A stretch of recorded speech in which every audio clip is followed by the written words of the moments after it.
देश और दुनिया में बदलते हालात के बीच एक बार फिर अनिश्चितता का माहौल बनता दिख रहा है।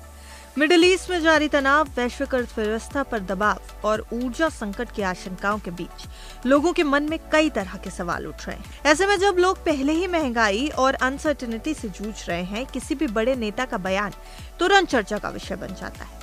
हाल ही में प्रधानमंत्री नरेंद्र मोदी का एक बयान सोशल मीडिया पर तेजी से वायरल हुआ, जिसने लोगों की चिंताओं को और भी ज्यादा बढ़ा दिया। 23 मार्च को लोकसभा में अपने संबोधन के दौरान प्रधानमंत्री ने ये बात कही है कि देश को कोरोना जैसी परिस्थितियों के लिए फिर से तैयार रहना चाहिए।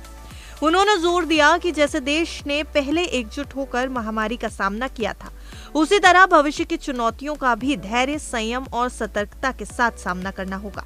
उनके इस बयान का उद्देश्य लोगों को जागरूक करना था, लेकिन सोशल मीडिया पर इसे अलग अलग तरह से देखा जाने लगा। कुछ यूजर्स ने इसे संभावित लॉकडाउन का संकेत मान लिया, जबकि कुछ ने जरूरी प्रोडक्ट्स की कमी की आशंका जताई। यहाँ तक कि गैस सिलेंडर को लेकर भी अफवाहें फैलने लगी कि आने वाले समय में सप्लाई पर असर हो सकता है। हालांकि सरकार की ओर से ऐसा कोई संकेत नहीं दिया गया।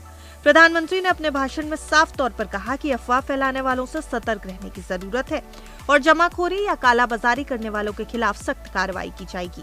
दरअसल प्रधानमंत्री का ये संदेश किसी लॉकडाउन की चेतावनी नहीं है, बल्कि एक एहतियाती कदम की तरह देखा जाना चाहिए।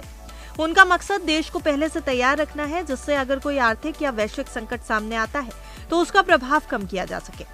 एक तरह से जनता और राज्य दोनों सरकारों की जिम्मेदारी निभाने का आह्वान है। इस बीच अंतर्राष्ट्रीय स्तर पर भी हालात तेजी से बदल रहे हैं। डोनाल्ड ट्रंप ने हाल ही में ईरान के साथ जारी तनाव के बीच बड़ा बयान देते हुए 5 दिनों तक हमले रोकने की घोषणा कर दी है। उन्होंने दावा किया है कि दोनों देशों के बीच बातचीत जारी है और हालात को संभालने की कोशिश की जा रही है। खास बात यह है कि यह फैसला उस समय आया जब पहले अमेरिका की ओर से कड़ा रुख अपनाया गया था और स्ट्रेट ऑफ हॉर्मुज को लेकर तनाव चरम पर था। अब ये तो साफ है कि वैश्विक परिस्थितियां अस्थिर है, लेकिन घबराने की जरूरत नहीं। सरकार ने भरोसा दिलाया है कि पेट्रोल, डीजल, एलपीजी और बिजली की सप्लाई सामान्य बनी हुई है। ऐसे में जरूरी है कि लोग अफवाहों से दूर रहें और केवल आधिकारिक जानकारी पर ही भरोसा करें। एकजुटता, संयम और सतर्कता ही इस समय की सबसे बड़ी जरूरत है। वैसे पीएम मोदी के बयान को देखकर आपको क्या लग रहा है? कमेंट सेक्शन में अपनी राय भी जरूर दीजिएगा। और अगर वीडियो अच्छा लगा हो तो वीडियो को लाइक और शेयर जरूर करिएगा। गुड रिटर्न्स को सब्सक्राइब करना बिल्कुल मत भूलिएगा, जिससे आपको फाइनेंशियल जगत की हर एक छोटी बड़ी अपडेट समय से और सटीक और सही से मिले।